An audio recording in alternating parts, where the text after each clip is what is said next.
Did you know that I was once an interpretive dancer? Of course, I was absolutely terrible at it, so it really was only once. Insert logo and dramatic opening music here.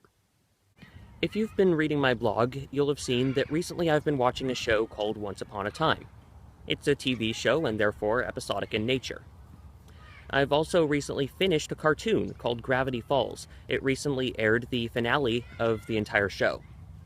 Lately, I've also been reading a manga series called Assassination Classroom. Now, the way this works is that every week a new chapter is released in Japan. So, in a sense, this is also episodic. You can also see in even novels, there are chapters, and in a sense, you are therefore reading the story in episodes. So, what do all of these things have in common? They are all art. If you guessed that they are all episodic, you are technically correct. But what I'm getting at here is that they are all art. So what I'd like to look at today is, one, what is art? And two, what is the purpose of art? Now, when you look at the dictionary, the types of definitions that you find for art oftentimes have to do with beauty, or something that is pleasing to the eyes, or something that is skillfully made. And I think that that's part of it. I don't think those definitions are necessarily wrong, and there are a lot of definitions for art, of course. But I don't think that that completely sums it up either. And an example would be something like, say, Lord of the Flies, which, I saw Lord of the Flies at the library one day, and I picked it up and brought it home, and I read it, and I don't regret reading Lord of the Flies, but at the same time, it was not pleasant to read at all. It was painful. It was difficult to get through, and I don't think I would describe it as something beautiful.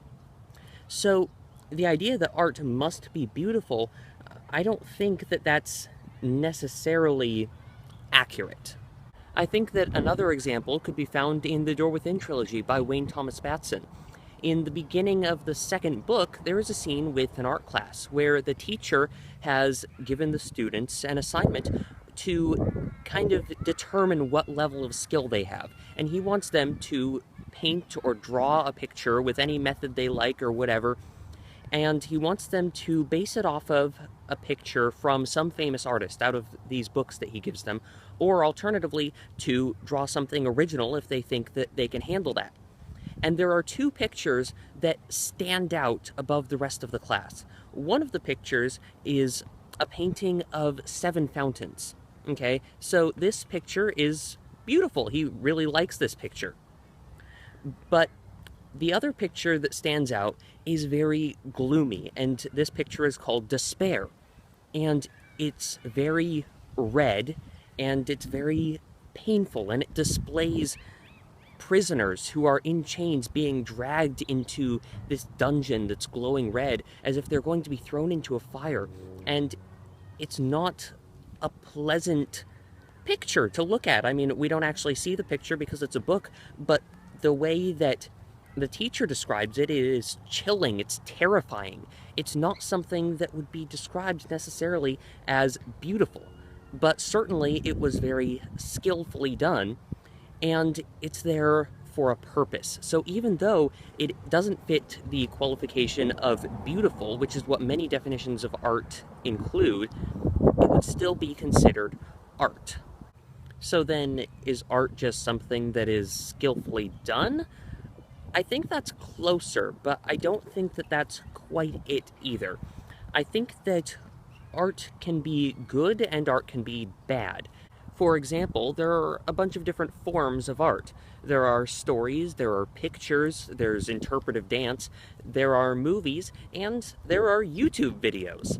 So I think that you can go to YouTube and find art. You can find people who are very good at making YouTube videos, and then you can also find videos like mine. You can find videos where it's just somebody who's starting out who doesn't really know what they're doing yet. So is that art? Now, what I'm leaning towards, what I think that art probably is something that is intended to teach us something. And that doesn't necessarily mean that it has to be a lesson or something like that, but it could be a picture that is intended to teach us something about beauty. And I think that a lot of art does attempt to teach us about beauty.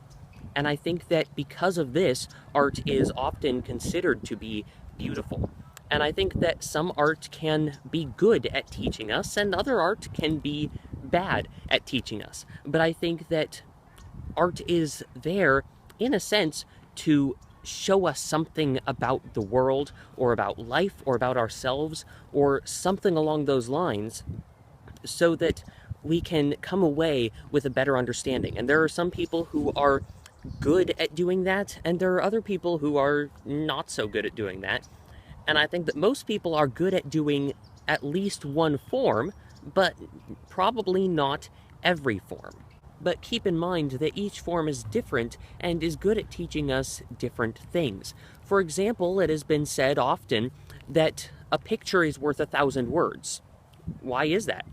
Well, it's because if you're trying to get a feel for something's accuracy, you can look at a picture and see more detail than even 1,000 words could describe. If you describe something in 1,000 words, you can get a lot of details in there. You can describe it pretty accurately, but there will be something that is left out or forgotten that a picture would have captured differently. So I agree, a picture is worth 1,000 words, but I also have said a word is worth 1,000 pictures. And I think that this applies to something entirely different. I think that this applies to imagination.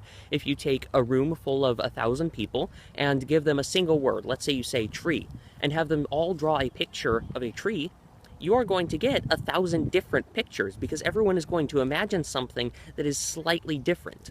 But now let's apply that to something else. Let's say that we take all of these different art forms. Let's say we take photographs, paintings, novels, poems, TV shows, cartoons, manga, videos, all these different forms. And let's say we give them a single concept. Let's say, teach us something about beauty.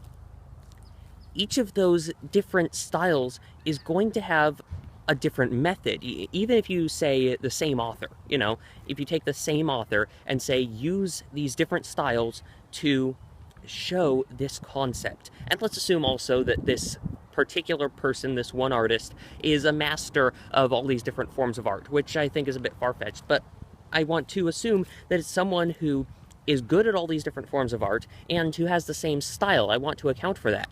Even someone with the same style would display the same concept differently through all of these different forms.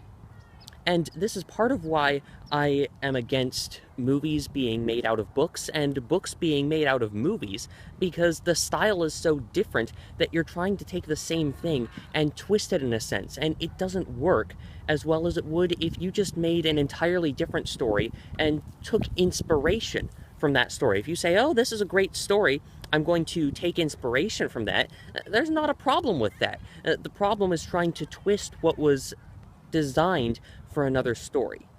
For the sake of a more direct comparison, let's compare manga to interpretive dance. Now, interpretive dance is very flowing, and I guess you could interpret a robot or something, you could have a rigid dance, but there is, for the sake of example, no teleportation involved. You are, in a sense, flowing from here to there. On the other hand, manga, you could have someone at one point standing talking to their friends, and in the next panel they are suddenly sitting in a corner with a cloud over their head, because something was said that depresses them. And then in another 2 panels they'll be back in their group of friends, and someone will say something and someone will get angry and their head will explode to twice their size, which can't happen in interpretive dance. You can't suddenly make your head twice your size, but it's very expressive in a way that very few other art forms have the ability to do. So there are different things that are available to these different styles, different tools, different methods, and they can express different things in different ways. So they have different things that they can teach, and they can be effective at teaching different things, and they can be more effective at teaching these things in different ways. Now, you can tell that my videos, for the sake of example, are bad art as opposed to good art because even though all these different arts are different and they teach different things and use different methods in different ways, I do not know how to use different words. I have been using that same word over and over and over again. But I would still consider this to be a form of art because I'm trying to teach something in a sense. There is a purpose, and even though I'm not magnificent at this, I'm at least trying to teach something in the same way that any story or painting or anything else is trying to teach something. So those are my thoughts on art, and art is a bit abstract, so it's not like I can come to a firm, set conclusion on the nature of art, but those are my thoughts. Remember to like, share, comment, subscribe, and fare thee well.